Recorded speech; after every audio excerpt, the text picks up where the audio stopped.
Namaskar. Today I am going to talk about one of the pillars of modern British poetry. I am going to talk about Thomas Sterne Eliot. T.S. Eliot.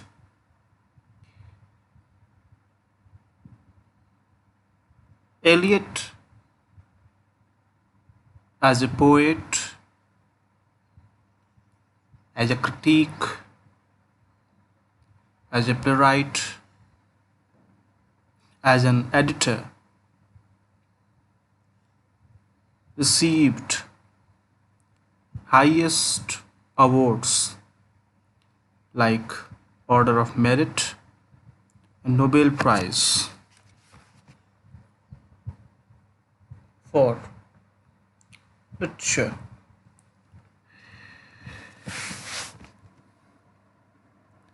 Eliot was American English, who was born on September 26, 1888 in St. Louis, Missouri, US. He was deeply influenced by his family members, as he believed that family is the primary channel, place.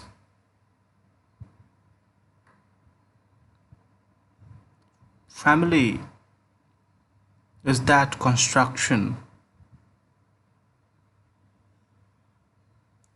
which plays a very significant and essential role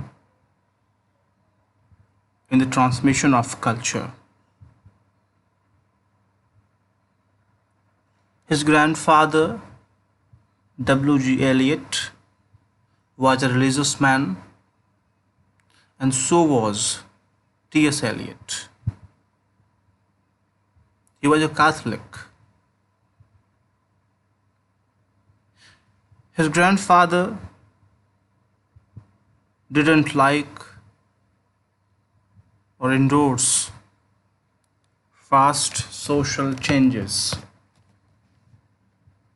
And this is what we clearly see in Eliot, younger Eliot too. His father was a businessman, which his son didn't like. And in the pursuit of tradition, in the pursuit of a culture, T.S. Eliot settled in England to nurture his literary sensibilities. His mother, Charlotte, had a great impression on him, and she had a strong sense of duty and moral responsibilities, which we clearly see in the writings of T.S. Eliot. Eliot studied at Harvard, where he was exposed to the richness of other cross-cultural traditions. He was exposed to the languages like Sanskrit and Pali. He was well immersed in Indian philosophy through Upanishads, Bhagavad Gita, and Buddhist philosophy. And for this, he was motivated, inspired by Irving Babbitt and Charles Lundman. He was equally influenced by F.H. Bradley's concept of higher unity of the absolute his concepts of truth and reality.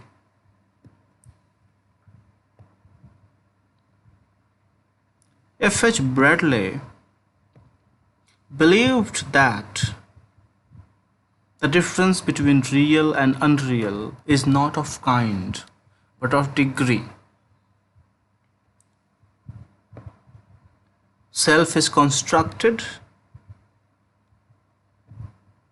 it is not unified. Self is not unified. Self is illusory and tenuous. We shall be discussing these things once we come to the text, to where it's planned. Ezra Pound. Already discussed about Ezra Pound in terms of his famous definition of modern poetry, in terms of making it new. Eliot observes that Pound didn't create the poets, but he created a situation in which, for the first time, there was a modern moment for poetry, in which English and American poets collaborated, knew each other's work, and influenced each other. So this much of credit, this much of appreciation, Eliot offered to Ezra Pound. He wrote extensively in the magazines like The Egoists, The Athenaeum, The Criterion. He also has the credit to have a publishing house, Faber and Faber.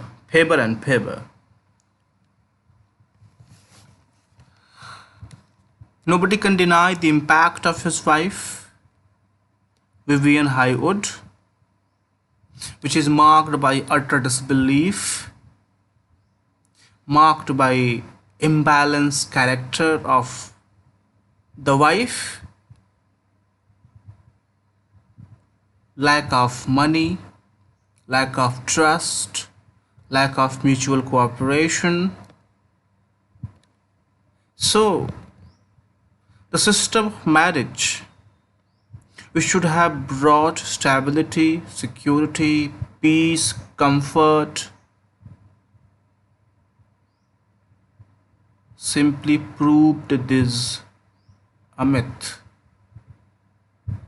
His married life was thoroughly unsuccessful.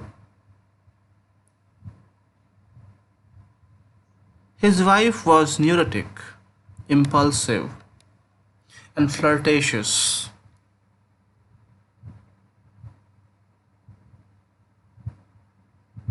Which Eliot didn't endorse like ever. And these he profusely used in his magnum opus, The West Land. His important writings include Prufrock and Other Observations, Gerontion, The West Land, The Hollow Men, Ash Wednesday, Four Quartets, verse plays like Murder in the Cathedral, The Confidential Clerk, The Family Reunion, and another piece, The Elder Statesman, and several critical writings in which he opined his views regarding poetry, criticism, and so many other things. Critical precepts. One of his most important critical writings is Tradition and Individual Talent, published in Sacred Wood. And there he defines poetry. He goes against the grain, especially the grain sown by romantic writers, especially William Wordsworth, who defines poetry as a spontaneous overflow of powerful emotions and feeling, recollected in tranquility. Instead, Eliot says poetry is not a turning loose of emotion, but an escape from the same. Not an expression of personality, but an escape from personality. Against romantic ideals, romantic beliefs, romantic system of thought,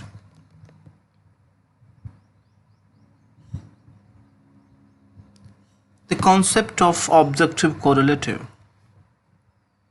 So instead of expressing one's own self in terms of I, as Wordsworth did, Eliot talks about adopting objective correlative.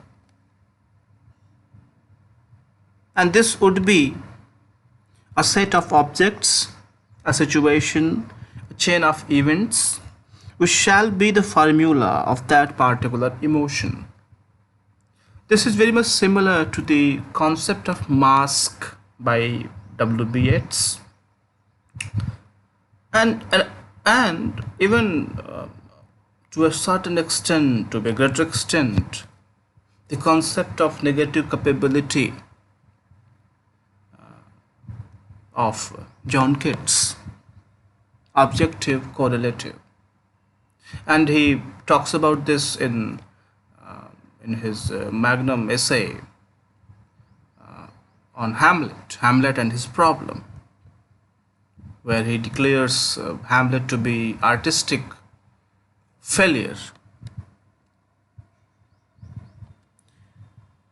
Poetry is not an inspiration, rather organization. Its poetry is artistic patterning of emotions against romantic ideals, which I just mentioned.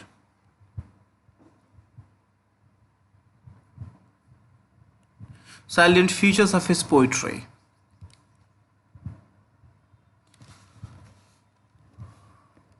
Elizabethan writers like Spenser and others simply wrote in florid style, bombastic use of language, decorative piece of language, which he didn't like. He appreciates John Donne and his use of language, his use of thoughts and ideas, and especially his association of sensibilities, instead of the dissociation of the sensibilities which he finds in romantic and Elizabethan writers. Allusiveness. So I was just talking about John Donne. And if you remember John Donne, the kind of poems he wrote,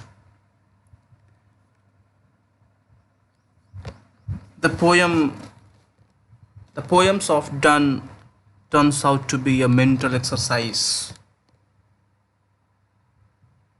a piece of erudite learning, a piece of intellectuality, a sight which has no linearity. It has multifaceted aspects.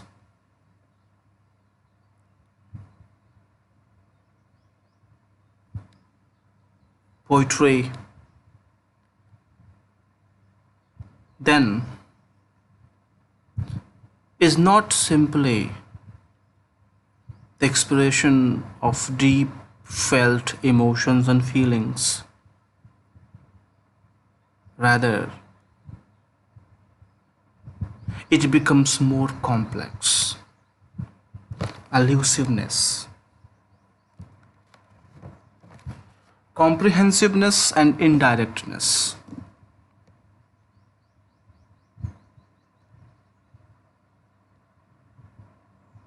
Eliot believed that our civilization is more complex and full of variety. So should be the poetry.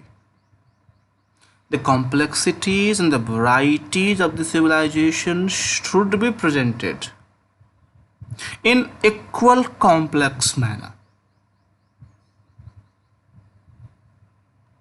And to do so, the poet must become more and more comprehensive. He should be more elusive.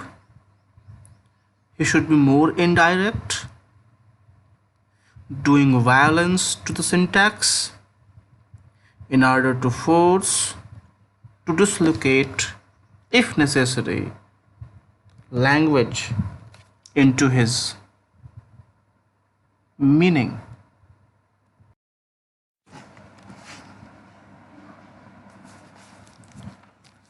Eliot has put this matter with utter brevity and precision. He says, it was one of our tenets that verse should have the virtue of prose. Diction should become assimilated to cultivated contemporary speech before aspiring to the elevation of poetry. Subject matter and imagery should be extended to topics and objects related to the modern life. We were to seek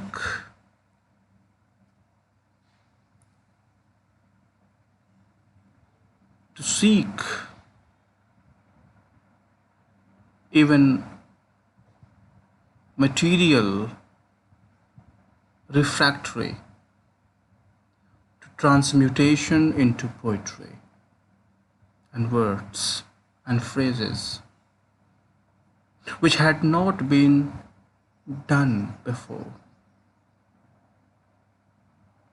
And this practice, is very much similar to the practice of Baudelaire and post-symbolist poets, Laforge and others. Of course, French writers. And this is what I was talking, done by John Donne as well.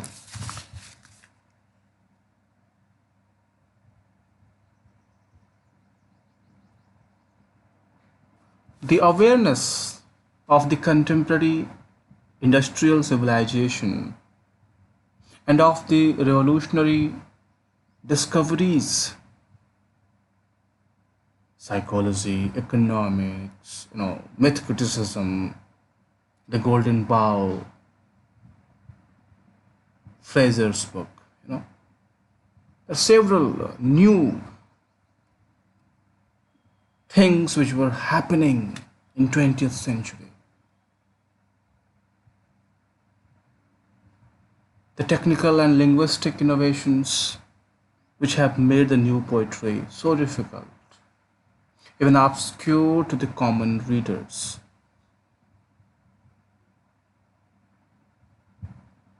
But this is what I was talking about.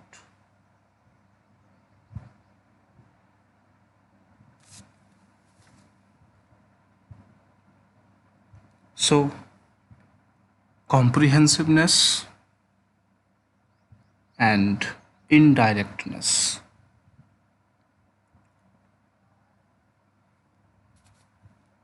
Eliot believed that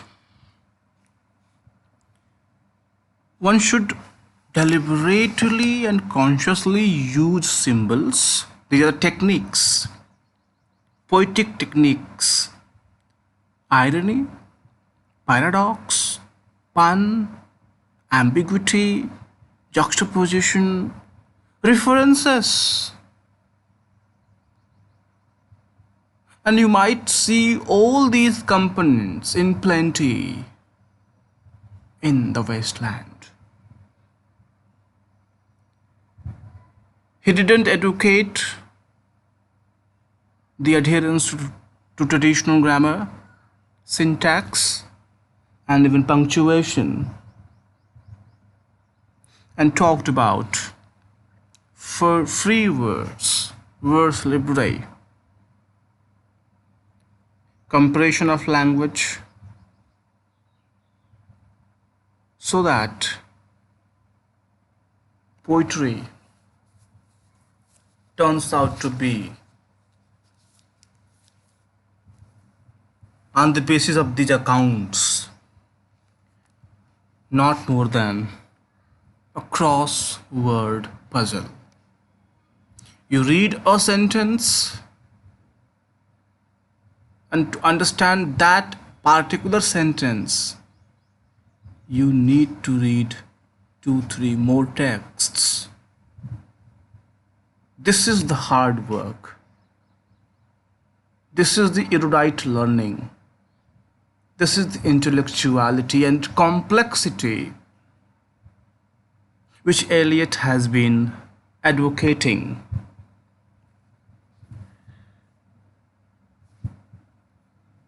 It has another aspect too. And the point is,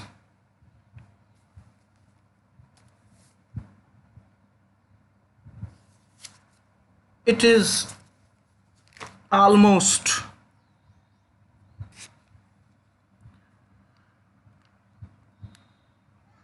a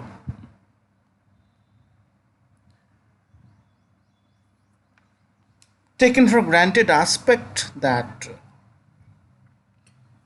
poetry is the mirror of society.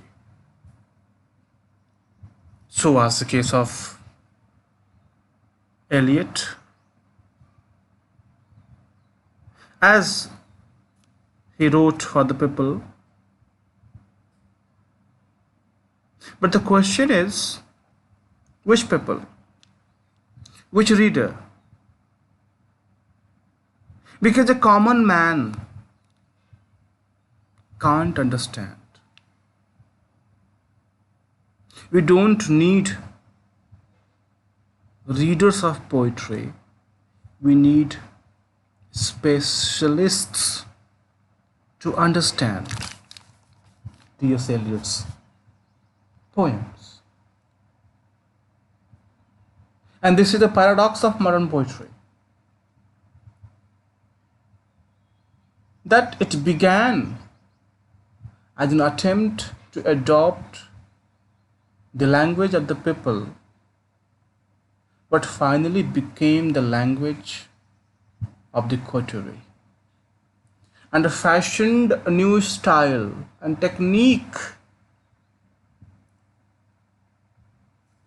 which worked like a China wall between the writer and the reader. Between the writer and the reader. The reader for whom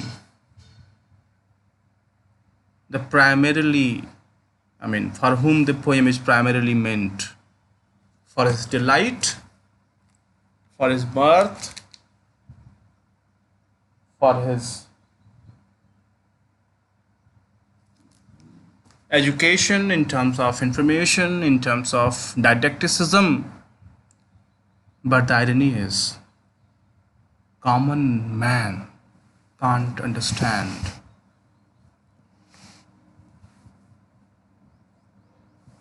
The poetry of T.S. Eliot. Eliot. Every common man has to be